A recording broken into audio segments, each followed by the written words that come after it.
അതല്ല ഉണ്ടാകേണ്ടത്. ഗുരുവിലേക്ക് സർവം സമർപ്പിക്കുന്ന, അതെ, ഗുരുമുഖത്തു നിന്ന് അല്ലാതെ സംഗീതം അഭ്യസിക്കാൻ പറ്റില്ല. ഇന്ന് ഏകലവ്യന്മാരൊന്നും ഇല്ല.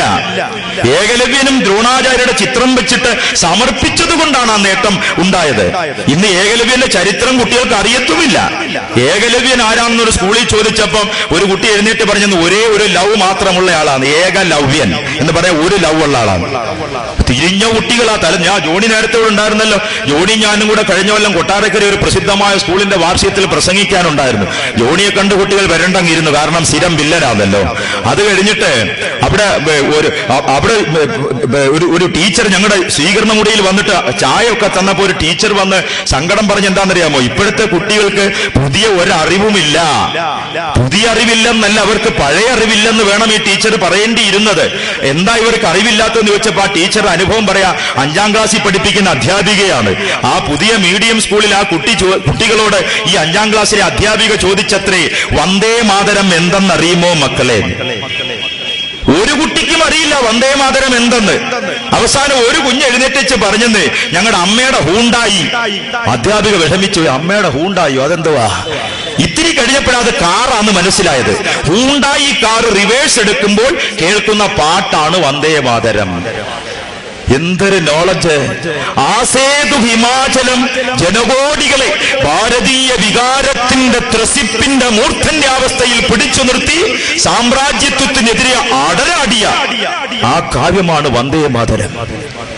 ഓ അബ്ദുറഹ്മാൻ സാഹിബ്, വൈക്കം അബ്ദുൽ ഖാദർ മൗലവിയും പാടിയ പാട്ടാണ് വന്ദേ മാതരം. ഉദ്ധം സിംഗിനെ തൂക്കിലേറ്റാൻ നേരം ആ തൂക്ക് കയറെടുത്ത് ചുംബിച്ചിട്ട് പാടിയ പാട്ടാണ് വന്ദേ മാതരം. അവർ ജീവൻ കൊടുത്ത പാട്ടാണ് വന്ദേ മാതരം. അന്നതിന് ജാതിയില്ലായിരുന്നു, എല്ലാവരും ഏറ്റുപാടി. ഇപ്പൊ കുറെ വിവരദോഷികൾ പറയാ പാർലമെന്റിൽ വന്ദേ മാതരം പാടാൻ പാടില്ല എന്ന്. ഇവരെ പാർലമെന്റിന്റെ ഇറക്കി വിടണം, MP സ്ഥാനം രാജിവെപ്പിക്കണമെന്നാണ് എനിക്ക് പറയാം. മാതാവിനെ വന്ദിക്കാത്തവൻ, അമ്മയെ വന്ദിക്കാത്തവൻ മനുഷ്യനോ?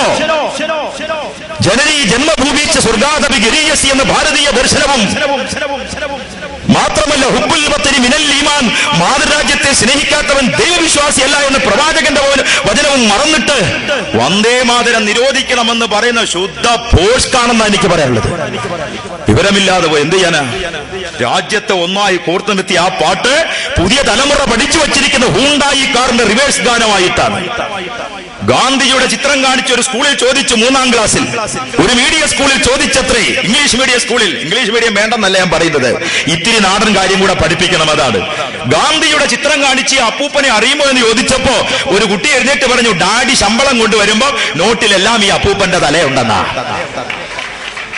എന്തൊരു അധപ്പതനം, എന്തൊരു നികൃഷ്ടത! ഇവിടെ കിഡ്നി പറിക്കുന്ന ഡോക്ടർ ആരാ? MBBS കാരനല്ല, MS കാരനല്ല, യൂറോളജിയിലെ സ്പെഷ്യലിസ്റ്റ് അല്ല, സൂപ്പർ സ്പെഷ്യലിസ്റ്റ് ആണ്. അവന് മാത്രമേ കിഡ്നി പറിക്കാൻ അറിയൂ, അവനെ അത് പറിച്ച് ട്രാൻസ്പ്ലാന്റ് ചെയ്യാൻ അറിയൂ. അവൻ കിഡ്നി മോഷ്ടിക്കുന്നു, സൂപ്പർ സ്പെഷ്യലിസ്റ്റ്. എന്തുകൊണ്ട്? സാങ്കേതികമായി അവൻ പഠിച്ചുയർന്നപ്പോൾ സാംസ്കാരികമായി അധോഗമനമുണ്ടായി. സംസ്കാരം പഠിപ്പിച്ചില്ല. ഭാരതം ലോകത്തിലെ ഏറ്റവും ഉത്തമമായ സംസ്കാരമുള്ള ഒരു രാജ്യമാണ്. അതാണ് പ്രവാചകന്റെ പേര് പറഞ്ഞാൽ, മുഹമ്മദ് നബിയുടെ പേര് പറഞ്ഞാൽ സ്നേഹം കൊണ്ട് കണ്ണുനീരൊലിപ്പിക്കുന്ന അല്ലാമ ഇക്ബാൽ പോലും പാടിയത് സാരേ ജഹാം സെ അച്ഛാ ഹിന്ദുസ്ഥാൻ ഹമാരാ. ഒരു മുസ്ലിമാണ് അദ്ദേഹം. അദ്ദേഹമാണ് ഇൻകുലാബ് പഠിപ്പിച്ചതെന്നത്. ഇൻകുലാബ് സിന്ദാബാദ് എന്ന് വിളിക്കുമല്ലോ. നമ്മൾ വിചാരിക്കും നമ്മുടെ കമ്മ്യൂണിസ്റ്റ് പാർട്ടിയുടെ മുദ്രാവാക്യമാണെന്ന്. ഇത് റഷ്യന്ന് കൊണ്ടുവന്നതല്ല, മാർക്സ് പഠിപ്പിച്ചതല്ല. ഇൻകുലാബ് സിന്ദാബാദ് എന്ന് എഴുതിയത് അല്ലാമ ഇക്ബാലാണ്. ആ വാക്കിനൊരു അർത്ഥമുണ്ട് ഉറുദുവിൽ. ഇൻകുൽ അബ് സിന്ദാബാദ്, ഇന്ന് സമരം നാളെ ജീവിതം എന്നാണ് ആ വാക്കിന്റെ അർത്ഥം. ഇൻകുൽ അബ് സിന്ദാബാദ്, അതാണ് ഇന്ന് ഏറ്റുവിളിക്കുന്നത്. ആ ഇൻകുലാബ് സിന്ദാബാദ് പഠിപ്പിച്ച ആ വലിയ മനുഷ്യൻ പറഞ്ഞു, സാരേ ജഹാം സെ അച്ഛാ ഹിന്ദുസ്ഥാൻ ഹമാരാ. ലോകരാജ്യം ഒന്ന് കറങ്ങി കാണണം, എങ്കിലേ ഭാരതത്തിന്റെ സംസ്കൃതി എന്തെന്നറിയാൻ പറ്റുകയുള്ളൂ. ക്ഷേത്രങ്ങളിലും ക്രിസ്ത്യൻ പള്ളിയിലും മുസ്ലിം പള്ളിയിലും ഗാനസദസ്സുകളിലും സകല സാംസ്കാരിക വേദികളിലും ഒരു ഡോക്ടർ MM ബഷീർ മൗലിയെ വിളിക്കുന്നു. എന്തുകൊണ്ട്? ഭാരതത്തിലെ ഹിന്ദുവിന്റെ ഹൃദയ വിശാലത കൊണ്ട്. അല്ലെന്ന് പറയാൻ പറ്റുമോ? മൂകാംബിക ക്ഷേത്ര ക്ഷേത്രത്തിൽ പോയി സംസാരിച്ചു. ഗുരുവായൂര് എന്നെ ദാസേട്ടനൊന്നും അകത്ത് കയറ്റൂല, അതുകൊണ്ട് ദാസേട്ടൻ പുറത്തിരുന്ന് പാടി ആ വേദി ഞാൻ പ്രസംഗിക്കുകയും ചെയ്തു. ഗുരുവായൂരും ക്ഷണിക്കുന്നു, മൂകാംബികയിൽ ക്ഷണിക്കുന്നു, ചോറ്റാനിക്കര ക്ഷണിക്കുന്നു, ഇവിടുത്തെ പല ക്ഷേത്രങ്ങളിൽ ക്ഷണിക്കുന്നു. ഇവിടെയുള്ള സകല ക്രിസ്ത്യൻ പള്ളികളിലും ഈ പാവത്തിനെ മർത്തോമ യുവജന സഖ്യം വിളിക്കുന്നു, മുസ്ലിങ്ങളുടെ പള്ളിയിൽ വിളിക്കുന്നു. എന്തുകൊണ്ട്? ഹൃദയത്തിൽ മതിൽക്കെട്ടില്ലാതെ കാണണം. അത് തന്നെയാ ഗാന്ധിജി പഠിപ്പിച്ചതും. ഗാന്ധിജി പറഞ്ഞു നിങ്ങൾ ഖലീഫ ഉമറിനെ പോലെ ഭരിക്കണം. അതേ ഗാന്ധിജി പറഞ്ഞു ഇവിടെ രാമരാജ്യം വരണം. എടാ, ഇത് രണ്ടും തമ്മിൽ വ്യത്യാസമായില്ലേ? ഉമറിനെ പോലെ ഭരിക്കണം, രാമരാജ്യം വരണം എന്ന് പറഞ്ഞാൽ രണ്ടുപേരും പറഞ്ഞത് ഒന്നല്ല.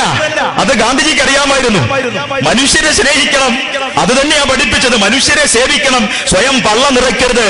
അധികാരസ്ഥാനം കയ്യിലെത്തിയപ്പോൾ, അതേ കിരീടം ഏറ്റാനുള്ള സമയമായപ്പോൾ, ശ്രീരാമന് പട്ടാഭിഷേകം നടക്കേണ്ട സമയമായപ്പോഴാണ് കിരീടവും വേണ്ട സിംഹാസനവും വേണ്ട, കയ്യിലുണ്ടായിരുന്ന സ്വത്തും ദാനം ചെയ്ത് വെച്ച് കാട്ടിൽ കയറിപ്പോയത് ശ്രീരാമൻ അല്ലേ?